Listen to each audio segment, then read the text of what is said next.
tan llena de ratas, porque es que sí que estamos cundidos.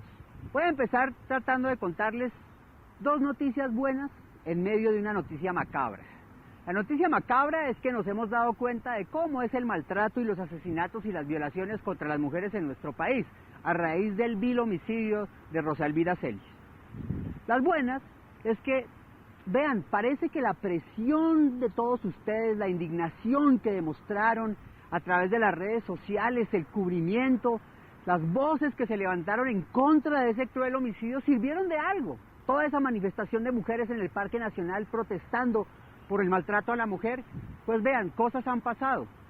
Este vil asesino que le propinó 28 heridas de cuchillo, puñaladas, a su esposa, delante de los padres de ella, delante de su bebé de apenas unos meses de nacida, en un centro comercial, delante de decenas de testigos, había conseguido que la fiscalía, muy magnánima, le perdonara la mitad de la condena, la mitad, por colaboración con la justicia. ¿Cuál colaboración con la justicia? Este tipo quedó grabado en cámaras de video, decenas de personas lo vieron, lo atraparon en flagrancia. ¿Cuál colaboración con la justicia?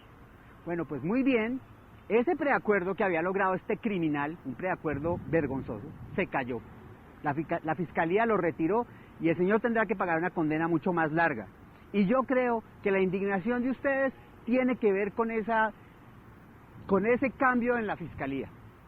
¿Se acuerdan del cruel caso de Johanna Zamacá? Que yo sé fue muy difícil de ver, lo vimos en este programa. De ese hombre que la arrojó desde un cuarto piso y que no logró matarla, pero la dejó convertida en un vegetal. Ese señor que ni siquiera le dieron medida de aseguramiento.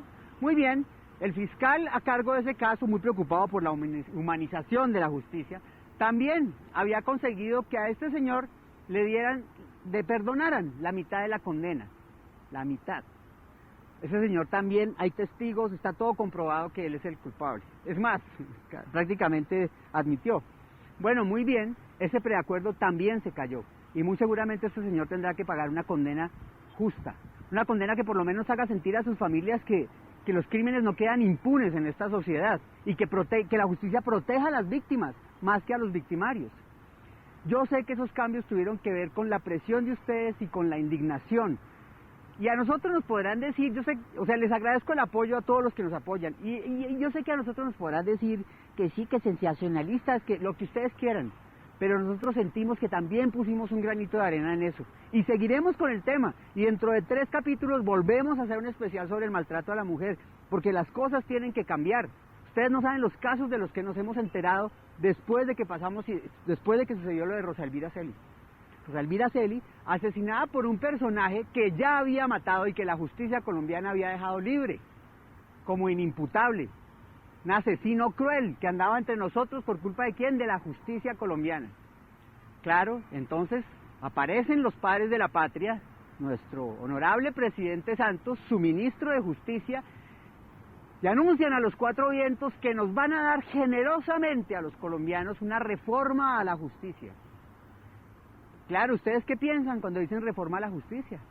Yo no sé ustedes, pero yo me imaginé que la reforma a la justicia iba a ser una que agilizara los procesos en los juzgados, que le diera condenas más altas a los violadores y asesinos de mujeres, a los violadores y asesinos de menores de edad, que no permitiera que personajes culpables de masacres salgan a los 4 años de la cárcel a seguir delinquiendo, y una justicia que no le permitiera a personajes como el asesino de Rosa Elvira Celis andar libre en la calle.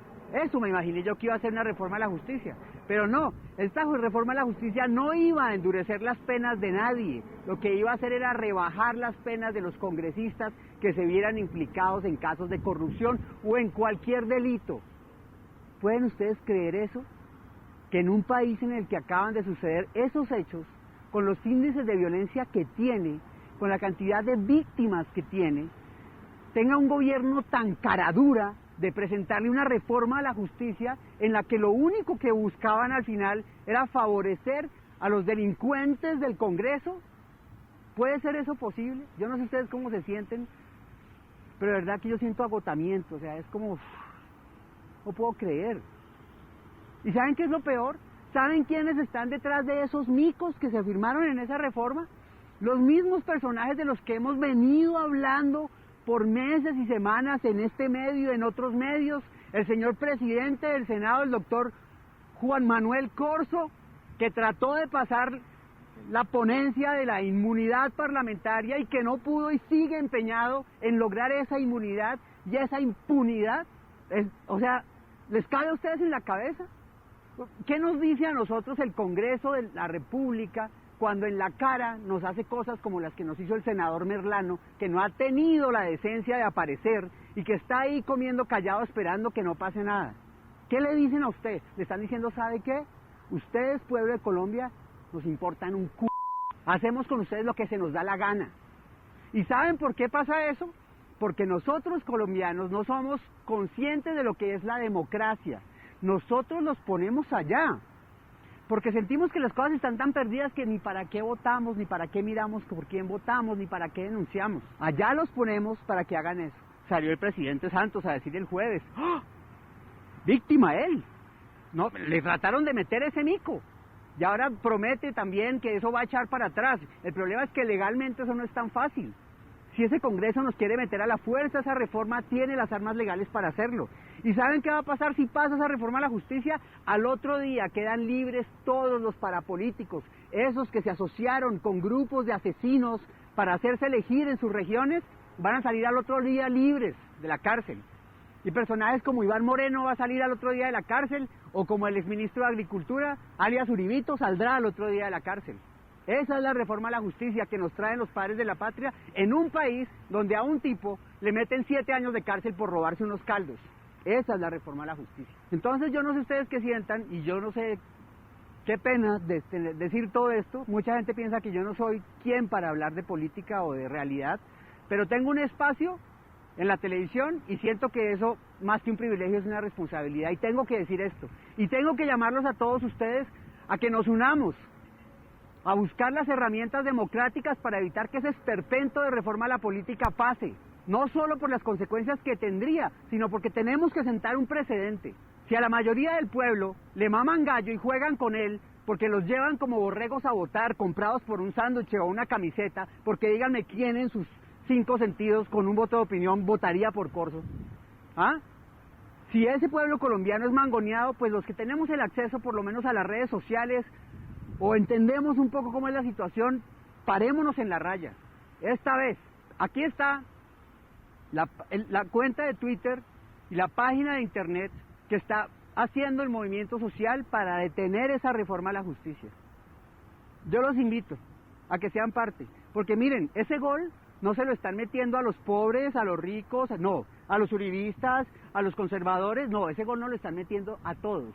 Y mientras nosotros acá nos sacamos el cuero y que nos queremos matar, que porque usted es uribista, que porque usted es antiuribista, que porque usted es santista, que porque usted es godo, ¿sí? Ellos felices aprovechan esa revuelta, esa desinformación que manejan para meternos este tipo de reformas criminales, porque eso es lo que son.